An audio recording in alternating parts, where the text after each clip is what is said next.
So how'd you prepare for this battle against QP that ain't even happening? Man, so the tough part about it was the amount of time I took into orchestrating my rounds, rehearsing, just planning, all these things.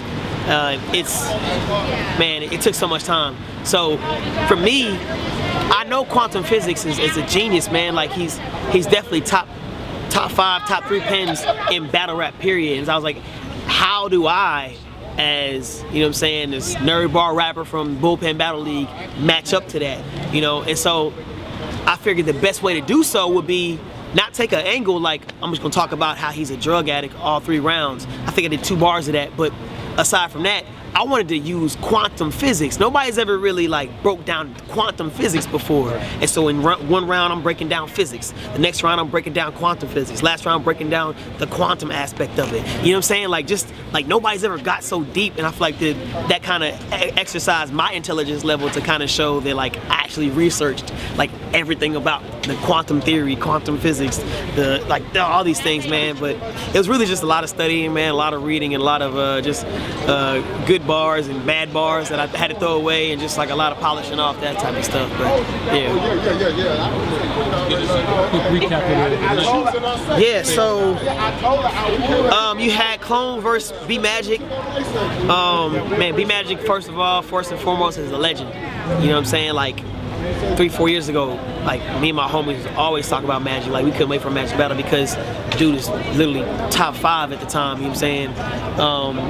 I feel like it's tough because his dope resume probably won't be appreciated now because time has passed.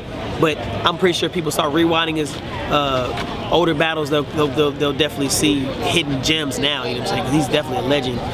All that being said, like his last few battles, just on Bullpen, have been not impressive at all. You know, and I do think the level of the crowd definitely does do stuff to that. But on the other end, it's like you just gotta be prepared. And I don't know, I don't think his mindset is either for Bullpen or just battle rap right now in general, you know. But Clone bodied that man. Like it was bad. Long story short, Clone bodied that man. So that was honestly, I was surprised to me. I thought B Magic was gonna at least get around. You know what I'm saying? Just because it's B Magic, yo. Like, you know what I'm saying? Genius. Appreciate it, man. Appreciate that. K-Shine versus Bad News. K-Shine versus Bad News. From what I saw, because I walked away, K-Shine ended up getting the first round in the building. And I feel like after that, News got backed into a corner. And he was like, oh, I got to turn up.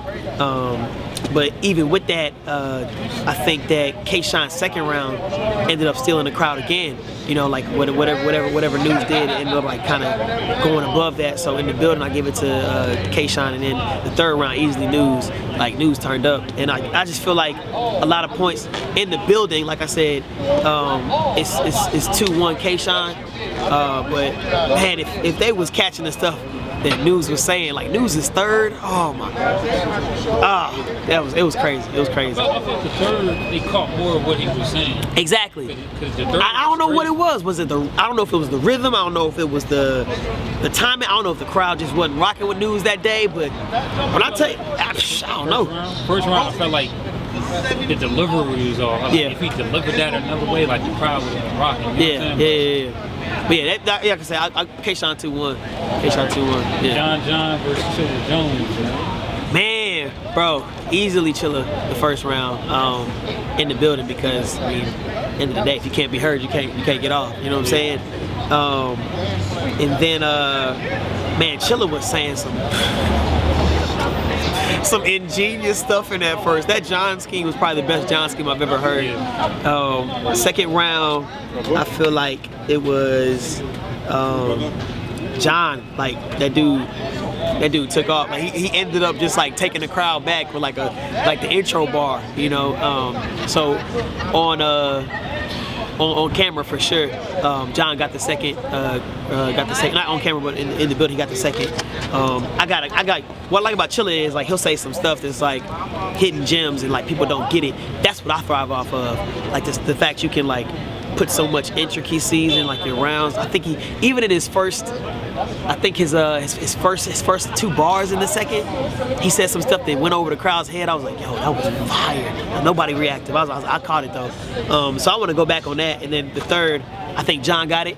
Cause like, I don't know, like it was just the bars he had in there, like that meteorologist joint, that joint was fire. The whole concept of like, I'm booking you, you know what I'm saying? Like the whole, like he kind of little bro with Chilla Jones, and I don't ever see Chilla get little bro like that, you know? So that was a dope aspect to it. So in the building for sure, John 2-1. Let's talk about this battle of the night, man. Loso versus B-Dot. Bro, when I tell you, that was like epic, bro. Like it might be battle of the year. You know, I could be speaking too soon. This are fire battles, but I feel like both opponents got their stuff off, and which was super dope. Like I'm not gonna lie, I'm not really a B-Dot fan, and I'm not sure he's a fan of me as well. It's not a diss. Like stylistically, I like intricate lyricism, you know. I feel like B-Dot's strength is first of all his delivery, his consistency, his cadence, his multis. Like he's a genius, you know what I'm saying? But I like to have a punch if you can every bar, you know what I'm saying? So if you're able to get your point across and punch like Loso was every round, then that's like that's a win for me. So I would say in the building, like, I'm not saying unbiased because like everybody has a bias. I think in the building, Los got it 2-1 because B-Dot took off that third round. You know, like I'm just going off strictly crowd reaction. I don't know if it took a while for the crowd to get acclimated to B-Dot style, but they weren't really giving him on the bars. I was like, yo, that was crazy. He didn't get the reaction he deserved. Like B-Dot has some fire stuff in his first and second, but it wasn't the reaction I thought he'd get. So off reaction alone for sure, Loso 2-1. Yo, this is Street Hymns, doing hymns for the streets because the streets need him. We over here at Fade 2017. Big shout out to $1 Trillion Man. Let's go.